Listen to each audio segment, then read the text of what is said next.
Jeepney drivers na biyaheng San Juan, Manila, Dedma sa Sona, mas inunang mamasada. Talaga. Siyempre, trabaho muna ha. Wala ka eh. Laman tiyan muna. Mahirap yan. Wala kang ipapakain sa pamilya mo. Paano ka ba-boundary? Sinabi mo. Enyel Parosa, please come in. Enyel. Magandang umaga, Lakay at Sister L. Lahat ng mga nakausap ng DZRH News na mga tsuper ng Pampasero Jeepney dito sa N. Domingo Street sa lungsod ng San Juan, hindi nanood o nakinig ng State of the Nation Address ng Presidente Bongbong Marcos. Pinuntahan natin dalawang gasolinahan ng mga biyaheng Maynila, maging pila ng jeep biyaheng Mandaluyong. Lahat ng mga na-interview natin sa UPAR, Dedma sa Sona, para-pareho silang inuna kasi umano ang mamasada o magapit ng kita kasabay ng Monday rush hour kagabi, kasabay ng talumpati ng Pangulo. Pero paliwalag ng tsuper na si Mang Cholito, neutral naman daw talaga siya sa politika. Yun nga lang, aminado siyang mabigat na ang kanilang pinapasam dahil sa energy crisis, lalo't may mga kompetensya silang TNVS. Bukod sa nagmamahal na presyo ng krudo, angal naman ni Mang Dani, ni minsan, hindi raw siya nakatikim ng fuel subsidy, kahit consolidated naman siya sa PUB Modernization Program.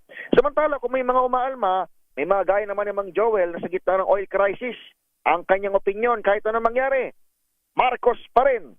Pakinggan natin ang kanilang mga tinig. Sa biyahe po kasi. Sa biyahe ka rin. Pero para ho doon sa sektor nyo, kunyari, yung kita mo bilang chopper, lalo may energy crisis ngayon, kumusta yung aksyon ng gobyerno para sa'yo? Yung sa akin, mabigat kasi dalawa college ko. Tapos, yung biyahe ngayon, marami pa kami kalaban na mga modern. Ayun ang papahirap sa amin. Pero kahit pa paano, nakakaaw naman. Sa akin naman, wala namang sir walang, kung anong gusto nila, saan magawa ang driver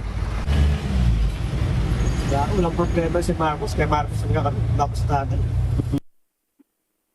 Ngayong araw na ito ng Martes, Lakay at Sister L ay nagmahal ng 7 pesos mahigit ang kada litro ng presyo ng diesel. 760 ba sa diesel? Magkano ba, Jerry? Oo. 7 pesos, Lakay. 7 pesos. Centavos naman per liter sa gasolina. Ulitin natin, 7.32 ang iminahal ng diesel habang 6.80 sa kada litro ng gasolina. Itong sangay ng Petron kung saan pumipila, itong mga na-interview natin, pinakamura na, Lakay, wala tayong kamalay-malay. Bumalik na naman sa 90. 90 pesos, Wow. 90 centavos ang kada litro ng diesel, habang 80 pesos, 60 centavos ang kada litro ng gasolina. Dito naman sa isang sangay ng Shell, mas mahal, 93 pesos and 40 centavos na ulit ang kada litro ng diesel, habang 82 pesos mahigit itong kada litro ang gasolina. Yan ang sitwasyon dito sa lungsod ng San Juan. Ako si Enyel Parosa, DZRH. Una sa Pilipinas, una sa Pilipino.